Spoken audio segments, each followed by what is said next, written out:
નમસ્તે દોસ્તો, મારું નામ એકતા છે અને હું કોલેજના છેલ્લા વર્ષમાં હતી.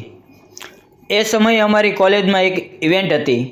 એમાં શહેરના મોટા મોટા બિઝનેસમેન લોકો આવ્યા હતા અને એમાં એકનું નામ નિકુંજ હતું.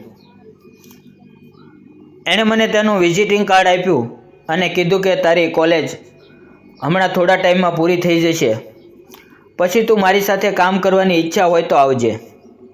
પછી મેં એ કાર્ડને સાચવીને રાખી દીધું અને 2 મહિના પછી મારી કોલેજ પૂરી થઈ એટલે મેં કાર્ડનો ઉપયોગ કર્યો. અને મારા પપ્પા પણ બહુ પૈસાવાળા હતા એટલે મારે નોકરીની કાંઈ જરૂર નહોતી. હું મારા મમ્મી પપ્પાની એકને એક દીકરી હતી અને પપ્પાએ મને પૂરેપૂરી આઝાદી આપી હતી. મારે સમાજ સેવા જ કરવી હતી. પણ પહેલાં મેં નિકુંજને ફોન કર્યો. નિકુંજે તરત મને તેની ઓફિસે બોલાવી લીધી અને ત્યાં છોકરા અને છોકરી બંને કામ કરતા હતા. પછી નિકુંજે મારું સ્વાગત કર્યું. પછી તે દિવસથી જ મેં ત્યાં કામ ચાલુ કરી દીધું. પહેલા જ મહિનામાં નિકુંજ મને અલગ અલગ જગ્યાએ લઈ ગયો. ક્યારેક અનાથ આશ્રમમાં સેવા કરવા તો ક્યારેક પહાડોમાં રહેતા લોકોની મદદ કરવા માટે.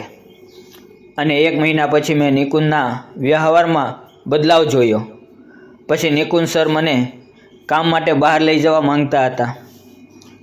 એક દિવસ હું ઓફિસમાં બેઠી હતી, ત્યાં મને મારી કોલેજની ફ્રેન્ડ નિધિ ત્યાં દેખાણી. એ બહુ બદલાઈ ગઈ હતી. એના મોંઘા કપડાં, એની સ્ટાઇલ જોઈને હું હેરાન હતી. નિધિ એક સાધારણ પરિવારની છોકરી હતી. એની મમ્મી નાના મોટા કામ કરીને ઘરનું ગુજરાન ચલાવતી હતી. નિધિ જ્યારે નિકુંજની કેબિનમાંથી બહાર આવી તો મેં તેને પૂછ્યું, નિધિ, કોલેજ પૂરી થઈ એને હજી 2 મહિના જ થયા છે, તો તું અહીંયા ક્યારથી કામ કરે છે? નિધિએ કીધું કે તે જ્યારે જોઈન કર્યું એના કરતાં 10 દિવસ પહેલાં જ મેં જોઈન કર્યું અને કહ્યું કે આ સંસ્થાના લીધે મને સારી એવી લાઈફ મળી છે.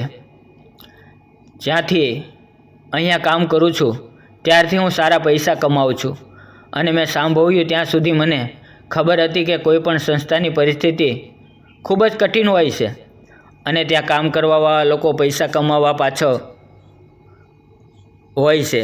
પણ નિકુંજની સેવા સંસ્થાની તો વાત જ અલગ હતી. મને વિચાર આવવા લાગ્યો કે ત્યાં કામ કરવાવાળી છોકરીઓ એટલી બધી જલ્દી પૈસાવાળી કઈ રીતે બની જતી હતી. અને આ જાણવા માટે મારી જિજ્ઞાસા વધી ગઈ હતી. અને મને એ પણ ખબર હતી કે નિધિ આ સંસ્થામાં કામ કરતી હતી. નિધિએ મને કીધું કે સંસ્થાના કામ માટે 1 મહિનો શહેરની બહાર ફેર્યા હતા અને ત્યાં બહુ પૈસા કમાઈ હતી. અને મને કહ્યું કે તું પણ એકવાર બહાર જઈને જો, તારી પણ સારી કમાઈ થશે. પછી મિત્રો એકવાર મેં નિકુંજ સરને કીધું કે સર, બીજી છોકરીઓને રોજ કામ આપો છો અને હું અહીંયા 15 દિવસથી ફ્રી બેઠી છું, તમે મને પણ કંઈક કામ આપો. પછી એ મને એની કેબિનમાં લઈ ગયા અને બોલ્યા કે એકતા, તારે સમાજ સેવા કરવી હોય તો પહેલાં તારે ટ્રેનિંગની જરૂર છે. હજી તું એટલી બધી માહિર નથી.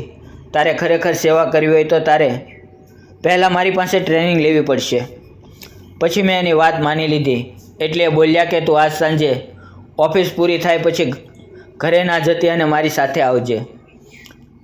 અને નિકુંજે કીધું કે આપણે ક્યાં જવાનું છે એ હું પછી કહીશ. એટલે તરત જ મેં ઘરે ફોન કરીને કહી દીધું કે મારે આવવામાં મોડું થશે. એટલે મમ્મી ફોન ના કર્યો અને પછી હું નિકુંજ સર સાથે ઓફિસથી છૂટીને નીકળી ગઈ. રસ્તામાં એણે કેટલાય ગરીબોની ઝૂંપડીઓ બતાવી, પણ છેલ્લે અમે એક હોટલમાં પહોંચી ગયા. અને ત્યાં પહોંચતાની સાથે જ મેં નિકુંજને પૂછ્યું કે અહીંયા મને સમાજ સેવા વિશે શીખવાડશે. તો નિકુંજજીએ કહ્યું કે હમણાં કહીશ અને મને હોટલના એક રૂમમાં લઈ ગયા. રૂમમાં ગયા અને નિકુંજ મારી સાથે સામાન્ય વાતો કરવા લાગ્યા અને મને કહ્યું કે એકતા, તું ખૂબ જ હોશિયાર છે. થોડી ટ્રેનિંગ પછી તું પણ મારા લેવલનું કામ કરવા લાગીશ. એટલે મેં કીધું, સર, આપણે અહીં ત્યાં કઈ ટ્રેનિંગ માટે આવ્યા છીએ? એટલે તરત નિકુંજ શાંત થઈને મારી પાસે આવીને બેસી ગયા અને મને પાણી આપ્યું અને કીધું કે થોડી ફ્રેશ થઈ જા, પછી હું તને ટ્રેનિંગ આપીશ. એટલે મેં કીધું, સર, મને અહીં ઠીક નથી લાગી રહ્યું. હું અહીંથી જાઉં છું. જો તમે ટ્રેનિંગ આપવા જ માંગતા હો તો ઓફિસના ટાઈમમાં આપો. પછી હું ત્યાંથી નીકળી ગઈ અને મેં નક્કી કરી લીધું કે હવેથી હું આ સંસ્થામાં કામ નહીં કરું. બીજે દિવસે હું ઓફિસ ના ગઈ તો મમ્મીએ પૂછ્યું, આજે ઓફિસ કેમ નથી ગઈ? તો મેં કહ્યું કે મેં થોડા દિવસની રજા લીધી છે. પછી 3 દિવસ સુધી હું ના ગઈ અને ઘરે જ રહી. અને નિકુંજના ફોન પણ આવ્યા કરતા હતા એટલે હું ફોન ના ઉપાડી. એણે મેસેજ કર્યા. લગાતાર એ માફી માંગવાના મેસેજ આવતા હતા અને મેં મનોમન નક્કી કરી લીધું હતું કે હું ક્યારેય નિકુંજની સામે નહીં જાઉં. પછી થોડા દિવસ પછી એવું થયું કે જે મેં કલ્પના પણ નહોતી કરી.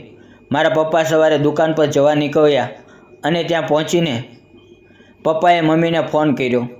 તેને ફોનમાં શું વાત કરી એ તો મને પણ નથી ખબર, પણ વાત કરતાં કરતાં મમ્મી રોવા લાગ્યા.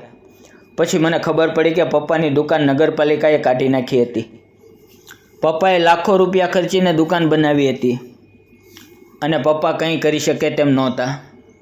અને નગરપાલિકાએ પપ્પા ઉપર 15 લાખનો દંડ આપ્યો અને પપ્પા એ દંડની રકમ ના ભરે તો તેને 7 વર્ષની જેલ થાય તેમ હતી. એટલે મારા પપ્પા પાસે જેટલી બચત હતી એ બધા પૈસા દંડ ભરવામાં પૂરા થઈ ગયા. અચાનક અમારી ફેમિલી પર દુઃખ આવી પડ્યું. પછી થોડા દિવસો પછી એક દિવસ મેં મમ્મી પપ્પાને ઘરે વાતો કરતા સાંભળ્યા. મમ્મી પપ્પાને કહેતી હતી કે આપણે એક છોકરો હોત તો અત્યારે આપણા આ કઠિન સમયમાં પૈસા કમાઈને આપણી મદદ કરી રહ્યો હોત, પણ ભગવાને આપણને એક જ સંતાન આપ્યું અને એ પણ છોકરી. મને આ વાતો સાંભળીને એવું લાગ્યું કે હું મમ્મી પપ્પા માટે કંઈ કામની નથી. એવા વિચારો કરતી હતી ત્યારે અચાનક નિકુંજનો ફોન આવ્યો અને મેં ફોન ઉપાડીને કીધું કે હું કાલે જ સંસ્થા પર આવીશ. બીજે દિવસે હું સંસ્થા પર ગઈ તો ત્યાં મને નિધિ મળી. એની એક ફ્રેન્ડને સંસ્થા જોઈન કરવા લાવી હતી. એની ફ્રેન્ડ નિધિની લાઈફસ્ટાઈલ જોઈને પ્રેરિત થઈ ગઈ હતી અને નિધિએ મને કીધું કે હું થોડા ટાઈમમાં મારું પોતાનું ઘર ખરીદવાની છું. અને પછી હું નિકુંજની કેબિનમાં ગઈ અને મારી માફી માંગવા લાગ્યા અને મેં પૂછ્યું કે મને એટલો જવાબ આપો કે નિધિ અહીંયાથી આટલા પૈસા કઈ રીતે કમાય છે. એટલે નિકુંજે મને કીધું કે ચિંતા ન કર, તું પણ કમાઈશ અને તું ખૂબ જ સુંદર છે, તું તો વધારે કમાઈશ. હું આવતા 15 દિવસમાં તારી જિંદગી બદલી દઈશ. અને તે દિવસે સાંજે જ મને નિકુંજ પાછા તે જ હોટલમાં લઈ ગયા અને મને કીધું કે તારી ટ્રેનિંગનું પહેલું કામ એ છે કે જો તું મને ઇમ્પ્રેસ કરી નાખીશ તો સમજી લે કે તું ધનવાન બની ગઈ અને તારી પાસે ડેલી કામ આવશે અને તું ડેલી પૈસા કમાઈ. મેં નિકુંજ જેની ઉપરથી નીચે સુધી જોયો તે 40 વર્ષના હતા અને મારાથી 15 થી 18 વર્ષ મોટા હતા. એટલે મેં કીધું, સર, તમારે મારા જેવડી છોકરી હશે અને તમે મારી સાથે આવી વાતો કરો છો? તો નિકુંજ બોલ્યા, તારે પૈસા કમાવા છે કે ભાષણ આપવાનું છે એ તું નક્કી કરી લે. પછી મેં કીધું, તમે મને એમને એમ તો જવા નહીં દો, એ મને ખબર છે. તમે મારી પાસે જે ઉમ્મીદ કરો છો એ પણ મને સમજાઈ ગયું છે અને અત્યારે તો મારી ઈચ્છા નથી, પણ હા, જ્યારે મને ઈચ્છા થશે ત્યારે જરૂર કરજો. પણ સર, અત્યારે આપણે વાતો કરીને સાથે સમય વિતાવી શકીએ. એટલે સર બોલ્યા કે કંઈ વાંધો નહીં, અને આજ સુધી મેં જેટલી સાથે મુલાકાત કરી છે એમાં તું બધાથી અલગ છો. તારી સુંદરતા અને સમજદારી અલગ છે. જો તારી ઈચ્છા હોય તો હું તારી સાથે મેરેજ કરવા તૈયાર છું, પણ હા, તું મારી બીજી વાઈફ બનીશ. હું તને પહેલાં જ કહી દઉં, મને એની સાથે મેરેજ કરવાની ઈચ્છા જ ના હતી.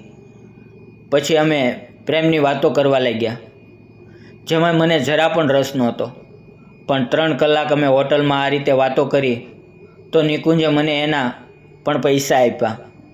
કંઈ કામ કર્યા વગર પણ મારા હાથમાં 8,000 આપ્યા.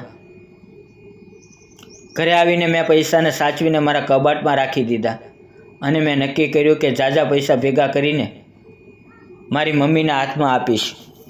બીજે દિવસે પણ ઓફિસ ગઈ નિકુંજ મને ત્યાંથી મૂવી જોવા લઈ ગયો અને આખો દિવસ ફેરવી. આવી જ રીતે 10 દિવસ વીતી ગયા અને ક્યારેક મને 10,000 તો ક્યારેક 12,000 આપતો. પછી મેં પૂછ્યું કે શું નિધિ પણ આવા કામ કરીને જ પૈસા કમાય છે? નિકુંજે મને વાતનો જવાબ ના આપ્યો અને બસ હસીને વાતને ટાળી દીધી. અને તે દિવસે એ મને હોટલમાં લઈ ગયો અને મેં કીધું હજી પણ મારું મન તૈયાર નથી. તો નિકુંજ મારી વાત માનવા તૈયાર નહોતો અને બોલ્યો કે એકતા, તારી સાથે ફરવાની ઈચ્છા પણ મેં પૂરી કરી લીધી છે. હવે મને વધારે ના રોક અને તારે જેટલા પૈસા જોઈએ એટલા આપીશ. એ મને બોલ્યો કે હું 15 લાખ રૂપિયા આપીશ. તો થોડી વાર મને થયું કે વાહ, પણ પછી મને મારા પપ્પાની વાત યાદ આવી કે પૈસા માટે ક્યારેય પોતાની ઈમાનદારી ના મૂકવી. અને નિકુંજ મને જવા દેવા તૈયાર નહોતો અને એ મારી સાથે બળજબરી કરવા લાગ્યો. એટલે મેં પૂંજાને ફોન કર્યો. પૂંજા મારી ફ્રેન્ડ હતી, જે એક પત્રકાર હતી, જે હોટલમાં નિકુંજ મને લાવ્યો હતો. પૂંજા એની બાજુમાં જ રહેતી હતી એટલે તરત જ આવી ગઈ અને તેણે રિપોર્ટ બનાવવાનું ચાલુ કર્યું અને નિકુંજના કામ બહાર આવી ગયા અને એ ન્યૂઝ મારા પપ્પાએ પણ લાઈવ જોયા. તો થોડી વારમાં તે પણ ત્યાં પહોંચી ગયા અને મારા પપ્પાને મારા પર ગર્વ થયો. એટલે મેં પપ્પાને કીધું કે તમે ખુશ છો? પણ મારા મમ્મી નહીં હોય, કેમ કે એને એમ જ થશે કે મારી જગ્યાએ છોકરો હોત તો સારું હતું. અને ત્યારે મારા પપ્પાએ કીધું કે જે સાહસ મારી છોકરીએ બતાવ્યું છે એ છોકરો હોત તો પણ ના બતાવી શકે. મારી છોકરી જ મારા માટે છોકરા જેવી છે. પૈસા માટે ઘરની ઇજ્જત ખોવાઈ જાય એવા મારા પપ્પાએ મને સંસ્કાર નહોતા આપ્યા. આખા શહેરમાં મારી વાહ વાહ થઈ હતી. દોસ્તો, પૈસા કમાવાની લાલચમાં ક્યારેય ખોટું કામ કે ખોટી નીતિનો સહારો ના લેવો જોઈએ. ખોટા રસ્તેથી કમાયેલા પૈસા હંમેશા થોડા ટાઈમ માટે જ હોય છે. તો દોસ્તો, તમને અમારી કહાની કેવી લાગી કોમેન્ટ કરીને મને જરૂર જણાવજો. અને આગળ પણ આવી જ રોમાંચક વાર્તાઓ માટે અમારી ચેનલને સબસ્ક્રાઈબ કરી બેલ આઇકન દબાવવાનું ના ભૂલતા. ધન્યવાદ મિત્રો.